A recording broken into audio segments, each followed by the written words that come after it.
జగన్మోహన్ రెడ్డి గారు ఫోనే లేదు కదండి అని చెప్పాడు కదా, అందరు ఫోన్ లేదని. మళ్ళీ వాట్సాప్ గురించి ఆయన మాట్లాడితే ఎట్లా? నేను మీ మిత్ర. వైఎస్ జగన్మోహన్ రెడ్డి గారికి ఫోన్ లేదు, ఫోన్ లేని వ్యక్తికి వాట్సాప్ గురించి ఏ విధంగా తెలుస్తుంది అని వెటకారకంగా భలే మాట్లాడారు. నేను మీకు ఒక సామెత గుర్తు చేస్తున్నాను లోకేష్ గారు. అదేమిటంటే కుమ్మరి వానికి కుండ కరువు. గుర్తుందా ఈ సామెత? మీకు ఈ సామెత తెలియకపోవచ్చు, ఎందుకంటే మీకు సరిగ్గా తెలుగు మాట్లాడమే రాదు కదా.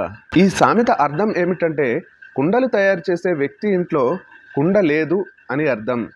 మరి కుమ్మరి వ్యక్తి ఇంట్లో కుండ లేనంత మాత్రాన కుండ గురించి తెలియదా కుమ్మరి వ్యక్తికి? ప్రతి ఇంట్లో కూడా కుమ్మరి వ్యక్తి తయారు చేసినటువంటి కుండే ఉంటుంది.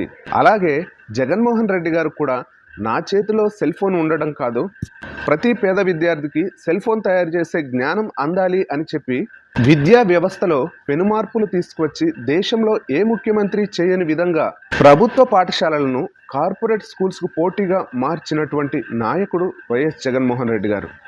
ఈ యొక్క వీడియోపై మీ యొక్క అభిప్రాయాన్ని కామెంట్ రూపంలో తెలియజేయండి.